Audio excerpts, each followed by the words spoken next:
Hi. അപ്പോൾ ഇന്ന് മെഡിറ്റേഷൻ്റെ കാര്യം തന്നെ സംസാരിക്കാം. ഒരുപാട് പേർക്കുള്ള സംശയമാണ്, ഞാൻ മെഡിറ്റേറ്റ് ചെയ്യാനിരിക്കുന്നു, എനിക്ക് കണ്ടിന്യൂസ് ആയിട്ട് ചിന്തകൾ വന്നുകൊണ്ടിരിക്കുകയാണ്, ഞാൻ എന്ത് ചെയ്യാൻ, ചിന്തകൾ കാരണം എനിക്ക് മെഡിറ്റേറ്റ് ചെയ്യാൻ സാധിക്കുന്നില്ല എന്ന്. ഇതൊരു വലിയ മിസ്അണ്ടർസ്റ്റാൻഡിങ് ആണ്. അതായത് ചിന്തകളെ തടയലല്ല മെഡിറ്റേഷൻ്റെ ജോലി എന്ന് നിങ്ങൾ ആദ്യം മനസ്സിലാക്കണം. ചിന്തകളും മെഡിറ്റേഷൻ്റെ ഭാഗമാണ്. ചിന്തകളെ ഒഴിവാക്കിക്കൊണ്ടുള്ള meditation is kind of not possible. നമ്മൾ പലതരത്തിലുള്ള മെഡിറ്റേഷൻ ചെയ്യും. അവയർനെസ് ആണ് മെഡിറ്റേഷൻ എന്ന് പറയുന്നത്. ഒന്ന് ഒബ്ജക്റ്റീവ് അവയർനെസ് ആവാം, ഒന്ന് സബ്ജക്റ്റീവ് അവയർനെസ് ആവാം. അതായത് ഒന്നുകിൽ നിങ്ങൾ ഒരു ഒബ്ജക്റ്റിലോട്ട് നിങ്ങളുടെ അവയർനെസ്, നിങ്ങൾ ശ്രദ്ധ കൊടുക്കുകയാണ്. ചിലപ്പോൾ നിങ്ങളുടെ ബ്രത്ത് ആയിരിക്കും, ചിലപ്പോൾ നിങ്ങളുടെ ചിന്തകളായിരിക്കാം, അല്ലെങ്കിൽ നിങ്ങൾ ചെയ്യുന്ന ഒരു ആക്ടിവിറ്റി ആയിരിക്കാം, ചിലപ്പോൾ ഈ ഒരു ബോട്ടിലായിരിക്കാം. അപ്പോൾ നിങ്ങൾ എന്തിലേക്കെങ്കിലും നിങ്ങൾ അവയർനെസ് കൊടുക്കുന്നു, അതാണ് ഈ ഒബ്ജക്റ്റീവ് അവയർനെസ് എന്ന് പറയുന്നത്. ഇനി സബ്ജക്റ്റീവ് അവയർനെസ് ഉണ്ട്. അതായത് എന്താണോ അവെയർ ആവുന്നത്, എന്താണോ അവെയർ ആവുന്നത്, ആ അവെയർനെസ്സിലേക്ക് ഫോക്കസ് ചെയ്യുക. അതായത് നിങ്ങൾ ഒരു ഒബ്ജക്റ്റിലോട്ട് നിങ്ങളുടെ അവെയർനെസ്സിനെ പ്രൊജക്റ്റ് ചെയ്യാതെ ഈ അവെയർ ആവുന്നത് എന്താണോ അതിൽ തന്നെ ഇരിക്കുക. ഈ രമണ മഹർഷിയുടെ ആത്മവിചാരം അല്ലെങ്കിൽ സെൽഫ് എൻക്വയറി എന്നൊക്കെ പറയുന്നത് ഏകദേശം സബ്ജക്റ്റീവ് അവെയർനെസ് ആണ്. എവിടെ നിന്നാണ് ഈ അവെയർനെസ് ഉണ്ടാകുന്നത്? സിയർ ആരാണ് എന്ന് കണ്ടുപിടിക്കുക. SEER, സിയറിൻ്റെ കാര്യമാണ് പറയുന്നത്. കണ്ടുപിടിക്കുക, അല്ലെങ്കിൽ അതിൽ ഫോക്കസ് ചെയ്യുക എന്നുള്ളതാണ് ഈ ആത്മവിചാരം അല്ലെങ്കിൽ സബ്ജക്റ്റീവ് അവെയർനെസ്. അത് നമുക്ക് നോർമൽ മൈൻഡ്ഫുൾനെസ് മെഡിറ്റേഷനെ പറ്റി തന്നെ പറയാം. അതൊരു നോർമൽ മൈൻഡ്ഫുൾനെസ് ഇപ്പോൾ ട്രഡീഷണലി പറയപ്പെടുന്നൊരു മെഡിറ്റേഷൻ, ജാസനിലും അല്ലെങ്കിൽ സാധാരണ എല്ലാ ഒരു സെൻ പ്രാക്ടീസുകളിലും നല്ലപോലെ പ്രോത്സാഹിപ്പിക്കുന്ന, മിക്കവാറും എല്ലാവരും റെക്കമെൻഡ് ചെയ്യുന്ന, നമ്മുടെ വേൾഡിലും ഒരു ഗ്ലോബലി അക്സെപ്റ്റബിൾ ആയിട്ടുള്ള, സയൻറ്റിഫിക്കലി തന്നെ നമ്മുടെ ബ്രെയിനിൻ്റെ കെമിസ്ട്രിയിൽ അല്ലെങ്കിൽ ബ്രെയിനിൻ്റെ പാറ്റേൺസിൽ ചേഞ്ച് വരുത്തുന്ന, ന്യൂറോ പ്ലാസ്റ്റിസിറ്റി ക്രിയേറ്റ് ചെയ്യുമെന്ന് സയൻറ്റിഫിക്കലി പ്രൂവ് ചെയ്തിട്ടുള്ളൊരു മെഡിറ്റേഷൻ മെത്തേഡിൻ്റെ കാര്യം ഞാൻ പറയാം. അതായത് ബ്രത്തിൽ ഫോക്കസ് ചെയ്യുക ബ്രത്തിൽ ശ്രദ്ധിക്കുക എന്നുള്ളതാണ് കാര്യം. അതായത് നിങ്ങളിങ്ങനെ വെറുതെ ഇരിക്കുകയാണ്, കണ്ണടച്ചിരിക്കുകയാണ്, ശ്വാസം വരുന്നു പോകുന്നു, അപ്പം ശ്വാസത്തിൽ ശ്രദ്ധിക്കുക, അത്രേ ഉള്ളൂ. ശ്വാസം ഇങ്ങനെ വലിച്ചു കയറ്റണ്ട, തള്ളി വിടണ്ട.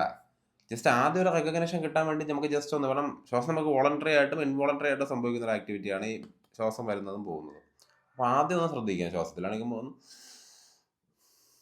ഒന്ന് വലിച്ചു വിടുന്നതിൽ തെറ്റില്ല. കാരണം നമുക്ക് ആ ഒരു ഐഡൻറ്റിഫിക്കേഷൻ കിട്ടാൻ, ആ ഒരു കണക്ഷൻ കിട്ടാൻ, നമുക്ക് ആ ഒരു ശ്രദ്ധ അതിലോട്ട് കൊണ്ടുവരാൻ വേണ്ടിയിട്ട്. അത് കഴിഞ്ഞ് വെറുതെ ശ്രദ്ധിച്ചാൽ മതി. ശ്വാസം ഇങ്ങനെ തനിയെ വരുന്നു, തനിയെ പോകുന്നു. ശ്വാസം പല വേരിയേഷനിൽ വരാം. നമ്മുടെ മൈൻഡ് കാമാവുന്നതനുസരിച്ച് അല്ലെങ്കിൽ മൈൻഡിൻ്റെ സ്പീഡ് കൂടുന്നതനുസരിച്ച് ഈ ശ്വാസം വരുന്നതും പോകുന്നതിലുള്ള ലെങ്തിൽ തന്നെ വ്യത്യാസം ഉണ്ടാവും, അതിൻ്റെ പാറ്റേൺസിൽ വ്യത്യാസം ഉണ്ടാവും. അപ്പോൾ പാറ്റേൺ വ്യത്യാസം വരുമ്പോൾ അയ്യോ എന്താണ് ഈ ഒരു ബ്രത്ത് ഷാലോ ആയിപ്പോയി, അല്ലെങ്കിൽ മറ്റൊരു ബ്രത്തിന് നീളം കൂടിപ്പോയി, ഇങ്ങനെയൊന്നും ചിന്തിക്കേണ്ട യാതൊരു കാര്യവുമില്ല. Just observe without judgement. ഈ വരുന്ന ശ്വാസത്തെയും പോകുന്ന ശ്വാസത്തെയും ജഡ്ജ് ചെയ്യാൻ നിങ്ങൾ തുടങ്ങിക്കഴിഞ്ഞാൽ അവിടെ ഡൂവർഷിപ്പ് അല്ലെങ്കിൽ നിങ്ങളുടെ ഉള്ളിലെ ഈഗോ അല്ലെങ്കിൽ സെൽഫ് ഐഡൻറ്റിറ്റി പ്രവർത്തിക്കുകയാണ്. അതില്ലാതെ വെറുതെ ഒബ്സർവ് ചെയ്താൽ മതി. Just observe. അപ്പോൾ ഇനി എല്ലാവരുടെയും സംശയം, അയ്യോ എനിക്ക് ഒബ്സർവ് ചെയ്തുകൊണ്ടിരിക്കാൻ പറ്റത്തില്ല, ഞാനൊരു 2 സെക്കൻഡ് പോലും ശ്വാസത്തിലോട്ട് ശ്രദ്ധിക്കുമ്പോൾ തന്നെ എനിക്ക് തലയിൽ ഒരുപാട് ചിന്തകൾ ഇങ്ങനെ വന്ന് മറിയണം, അത് കാരണം ഞാൻ എത്രയൊക്കെ ബ്രത്തിൽ ശ്രദ്ധിക്കാൻ നോക്കിയാലും എനിക്ക് ശ്രദ്ധിക്കാൻ പറ്റുന്നില്ല. It's okay. നിങ്ങൾ എന്താണ് ചെയ്യേണ്ടതെന്ന് വെച്ച് കഴിഞ്ഞാൽ നിങ്ങൾ വെറുതെ ശ്രദ്ധിക്കുക. ഇത് കോംപ്ലിക്കേറ്റഡ് ആക്കി കഴിഞ്ഞാൽ മെഡിറ്റേഷൻ ഒരു വലിയ കഠിനമായിട്ടുള്ള കാര്യമായിട്ട് മാറും. ഒട്ടും കോംപ്ലിക്കേറ്റഡ് ആക്കരുത് അത്. It is very simple. ശ്വാസം വരുന്നു പോകുന്നു, നിങ്ങൾ അതിൽ വെറുതെ ശ്രദ്ധിച്ചിരിക്കുന്നു. കുറേ നേരം ശ്രദ്ധിച്ചിരിക്കാൻ ഭൂമിയിൽ ഒരു മനുഷ്യന് സാധിക്കില്ല.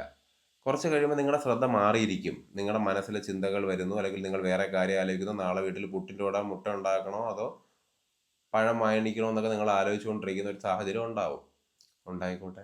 പക്ഷേ നമ്മൾ കുറച്ച് നേരം നമ്മുടെ ചിന്തയിലോട്ടൊക്കെ പോകുമ്പോൾ നമുക്ക് മനസ്സിലാവും നമ്മുടെ ശ്രദ്ധ മാറി. നമ്മൾ ബ്രത്തിൽ ശ്രദ്ധിച്ചുകൊണ്ടിരിക്കുകയായിരുന്നു, പക്ഷേ പകരം ആ ശ്രദ്ധ മാറി ഞാൻ ഈ ചിന്തയിലേക്ക് പോയി, അല്ലെങ്കിൽ ഞാൻ നാളത്തെ കാര്യം ആലോചിച്ചു, അല്ലെങ്കിൽ ഞാനൊരു പഴയ കാര്യം ആലോചിച്ചു എന്നൊരു ഐഡൻറ്റിഫിക്കേഷൻ നിങ്ങൾക്ക് കിട്ടുമല്ലോ. That is awareness. അത് അവെയർനെസ്സിൻ്റെ പവറാണ്. അതും അവെയർനെസ്സാണ്. അതങ്ങനെ മാറിപ്പോയി എന്ന് മനസ്സിലാകുന്ന സമയത്ത് നേരെ നിങ്ങളുടെ ശ്രദ്ധയെ തിരിച്ച് ശ്വാസത്തിലോട്ട് കൊണ്ടുവരിക. അല്ലാതെ അയ്യോ എനിക്ക് അവെയർനെസ്സിൽ ഇരിക്കാൻ പറ്റിയില്ലേ, എൻ്റെ അവെയർനെസ് ചാടിപ്പോയേ, ഞാൻ വേറെ കാര്യങ്ങൾ ആലോചിച്ച് പോയേ എന്ന് ചിന്തിച്ചാൽ മാത്രമാണ് അവെയർനെസ് ബ്രേക്ക് ആവുന്നത്. നിങ്ങൾ സിമ്പിളായി നിങ്ങളുടെ അവെയർനെസ്സിനെ തിരിച്ച് ശ്വാസത്തിലേക്ക് കൊണ്ടുവരൂ. It's A very easy process. വീണ്ടും നമ്മൾ അവെയർനെസ് ബ്രത്ത് വരുന്നതും പോകുന്നതിനും ശ്രദ്ധിച്ചിരിക്കുകയാണ്. വീണ്ടും അടുത്ത ചിന്ത, ഗ്യാസ് ഊറ്റി ഓഫ് ചെയ്തോ, അതോ ഗ്യാസ് കുറ്റിന് നാളെ ഓഫ് ചെയ്യണോ? കുഴപ്പമില്ല, അതിനെപ്പറ്റി ഒന്ന് കൺഫ്യൂസ്ഡ് ആയിട്ടിരുന്നോട്ടെ. അത് ആ കൺഫ്യൂഷൻ വന്നു, ഞാൻ ചിന്തയിലോട്ട് മാറിപ്പോയി എന്ന് മനസ്സിലാവുന്ന മൊമെൻറ്റിൽ വീണ്ടും ശ്വാസത്തിലോട്ട് തിരിച്ചു വരിക, ശ്രദ്ധ. ഇതാണ് മെഡിറ്റേഷൻ. അല്ലാതെ ചിന്ത വരാതെ, ചിന്തയിൽ ഒരു ശ്രദ്ധയില്ലാതെ ശ്വാസത്തിൽ മാത്രം ഫോക്കസ് ചെയ്തുകൊണ്ടിരിക്കുന്നതല്ല മെഡിറ്റേഷൻ.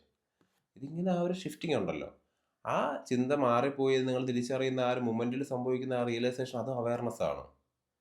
അത് പ്യുവർ അവയർനെസ്സിനൊരു പ്ലേ ആണെന്ന് തന്നെ പറയാം.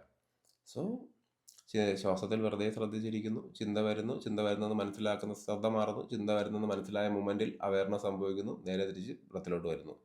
അങ്ങനെ കണ്ടിന്യൂ ചെയ്തുകൊണ്ടിരിക്കുക. അങ്ങോട്ട് പോകുന്നു, ഇങ്ങോട്ട് വരുന്നു, അങ്ങോട്ട് പോകുന്നു, ഇങ്ങോട്ട് വരുന്നു. ഇങ്ങനെ കണ്ടിന്യൂസ്ലി ചെയ്തുകൊണ്ടിരിക്കുക എന്നുള്ളത് മാത്രമാണ് മെഡിറ്റേഷൻ. ഫോർമൽ മെഡിറ്റേഷൻ എന്ന് ആക്സെപ്റ്റ് ചെയ്യുന്ന ഒരു കാര്യം ഇതാണ്. ഇത് പലർക്കും ഒരു 15 മിനിറ്റ് ചെയ്യേണ്ട ആവശ്യമേ ഉള്ളൂ. നിങ്ങളുടെ പാറ്റേൺസിലൊക്കെ നല്ല മാറ്റം ഉണ്ടാകുന്ന സത്യമാണ്. ഈ റിപ്പറ്റേറ്റീവ് മെഡിറ്റേഷൻ ഞാൻ പൊതുവെ പ്രോത്സാഹിപ്പിക്കാറില്ല. പക്ഷേ ഈ ചിന്തയെ പറ്റിയുള്ള ആളുകളുടെ കൺഫ്യൂഷൻ കാരണമാണ് എനിക്കിപ്പോൾ ഇത് പറയേണ്ടി വരുന്നത്. ഇതിൻ്റെ കൂടെ നിങ്ങൾ മനസ്സിലാക്കുന്ന ഒരു പ്രധാന കാര്യം എന്താണെന്ന് വെച്ച് കഴിഞ്ഞാൽ, നിങ്ങൾ ആദ്യം മെഡിറ്റേഷൻ ചെയ്ത് തുടങ്ങുമ്പോൾ ചിലപ്പോൾ നിങ്ങൾക്ക് ഒരുപാട് തോട്ട്സ് വരത്തില്ല. ചിലപ്പോൾ കുറച്ച് ദിവസം കഴിയുമ്പോഴത്തേക്കും തോട്ട്സ് പിന്നെയും കുറഞ്ഞെന്നിരിക്കാം. നിങ്ങളൊരു 5 വർഷം കണ്ടിന്യൂസ് ആയിട്ട് ചെയ്യുമ്പോൾ, അല്ലെങ്കിൽ 6 മാസം കണ്ടിന്യൂസ് ആയിട്ട് ചെയ്യുമ്പോൾ, ഈ 6 മാസം ഒരു സുഖം ഇതുമില്ലാതെ, കൺഫ്യൂഷൻ ഇല്ലാതെ, സ്വസ്ഥമായിട്ട് സമാധാനമായി ചെയ്തുകൊണ്ടോ നിങ്ങൾക്ക് 6 മാസം കഴിഞ്ഞ് ഒരു ദിവസം ഭയങ്കര തോട്ട്സ്, അന്ന് നിങ്ങളുടെ തലയിൽ ചിന്തകളൊന്നും മറിയണം. നിങ്ങൾക്ക് ഒട്ടും ശ്രദ്ധിക്കാൻ പറ്റില്ല. നിങ്ങളൊരു സെക്കൻഡെങ്കിലും ശ്രദ്ധിക്കുമ്പോൾ തന്നെ നിങ്ങളുടെ ശ്രദ്ധ മാറുന്നു. വീണ്ടും ഒരു സെക്കൻഡെങ്കിലും ശ്രദ്ധിക്കുമ്പോൾ തന്നെ നിങ്ങളുടെ ശ്രദ്ധ വീണ്ടും ചിന്തയിലോട്ട് പോകുന്നു. മുമ്പൊക്കെ നിങ്ങൾ വേണമെങ്കിൽ 1 മിനിറ്റൊക്കെ ശ്രദ്ധയിലിച്ചിരുന്നതിന് ശേഷം മാത്രമായിരിക്കും നിങ്ങളുടെ ചിന്ത മാറിപ്പോകുന്നത്. അതിനെപ്പറ്റി അപ്പോൾ കൺഫ്യൂസ്ഡ് ആവേണ്ട ഒരു കാര്യമില്ല. അയ്യോ, ഞാൻ ഇത്രയും കാലം മെഡിറ്റേഷൻ ചെയ്തിട്ടും ഇന്നൊരു ദിവസം എനിക്ക് ഇങ്ങനെ സംഭവിച്ചില്ല, അപ്പോൾ ഇത്രയും കാലം ഞാൻ ചെയ്തിട്ട് പ്രോഗ്രസ് പോയോ എന്ന് ചിന്തിച്ചാൽ മാത്രമേ പ്രോഗ്രസ് പോവുള്ളൂ. പക്ഷെ അതാണ് ലൈഫ്. ആ ഒരു ഓട്ടത്തിൽ, ആ ഒരു ഓളത്തിൽ സംഭവിക്കുന്നതാണ്. എപ്പോഴും ബ്ലിസ്ഡ് ഔട്ട് ആയിട്ട്, പീസ്ഫുള്ളായിട്ട്, ഇങ്ങനെ സുഖം മാത്രം കിട്ടുന്ന ഒരു പ്രോസസ്സ് അല്ല മെഡിറ്റേഷൻ. ഇങ്ങനെ സുഖിച്ചിരിക്കാൻ വേണ്ടി ചെയ്യുന്ന കാര്യമല്ല മെഡിറ്റേഷൻ. നമ്മൾ ആദ്യം മനസ്സിലാക്കണം. ഇങ്ങനെ ഒരു ഫ്ലഷർ സെൻസേഷൻ, ഇങ്ങനെ ബ്ലിസ്ഡ് ഔട്ട് ആയിട്ടിരിക്കുന്ന ഒരു ആക്ടിവിറ്റി അല്ല മെഡിറ്റേഷൻ. അതാണ് ഏറ്റവും ആദ്യം മനസ്സിലാക്കേണ്ട ഒരു കാര്യം. അങ്ങനെ ബ്ലിസ്ഡ് ഔട്ട് ആയിട്ട് ഇരിക്കാൻ നിങ്ങൾക്ക് സാധിക്കുകയാണെന്നുണ്ടെങ്കിൽ അതൊരു വേറെ എക്സ്പീരിയൻസ് മാത്രമാണ്. അതുകൊണ്ട് നിങ്ങൾക്ക് യാതൊരു സ്പിരിച്വൽ പുരോഗതിയും ഉണ്ടാവില്ല, മെൻ്റൽ പുരോഗതിയും ഉണ്ടാവില്ല. സോ ബ്ലിസ്ഡ് ഔട്ട് ആയിരിക്കുക എന്ന് പറയുന്നതല്ല മെഡിറ്റേഷൻ എന്ന് ആദ്യം മനസ്സിലാക്കുക. മെഡിറ്റേഷനിൽ അപ്പ് ആൻഡ് ഡൗൺ സംഭവിച്ചുകൊണ്ടിരിക്കും. അത് സ്വാഭാവികമായ യഥാർത്ഥ മെഡിറ്റേഷനിൽ സംഭവിക്കുന്നൊരു കാര്യമാണ്. 20 വർഷമായി സ്ഥിരമായി മണിക്കൂറുകൾ മെഡിറ്റേറ്റ് ചെയ്യുന്ന ഒരു മോങ്ക് അല്ലെങ്കിൽ ഒരു സന്യാസി, അദ്ദേഹത്തിന് ചിലപ്പോൾ 21ാമത്തെ വർഷത്തിൽ മുമ്പ് 1 മണിക്കൂറോട് ബ്രത്തിൽ ശ്രദ്ധിച്ചിരുന്നാൽ പോലും ഒരു ചിന്തയും വരാത്ത അദ്ദേഹത്തിന് ചിലപ്പോൾ 21ാമത്തെ വർഷത്തിൽ 1 നിമിഷം പോലും ശ്രദ്ധിക്കാൻ പറ്റിയെന്ന് വരില്ല. 1 നിമിഷം ശ്രദ്ധിക്കുന്നതിനിപ്പോൾ ചിന്തകൾ വന്ന് മറിയുകയാണ്. അതൊരു പ്രശ്നമുള്ള കാര്യമേ അല്ല, അതൊരു സ്വാഭാവികതയാണ്. അപ്പോൾ ആ ചിന്തയെ ഫൈറ്റ് ചെയ്യാതെ എപ്പോഴെല്ലാം ചിന്ത മാറിപ്പോയി എന്ന് മനസ്സിലാവുന്നുണ്ടോ അപ്പോഴെല്ലാം തിരിച്ച് നിങ്ങളുടെ ശ്രദ്ധ, നിങ്ങളുടെ അവയർനെസ് ബ്രത്തിലേക്ക് കൊണ്ടുവന്നാൽ മാത്രം മതി. അതാണ് മെഡിറ്റേഷൻ.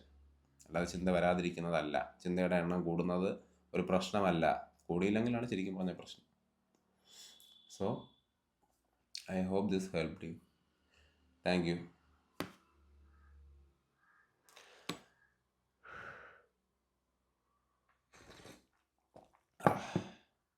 നല്ല ചായ.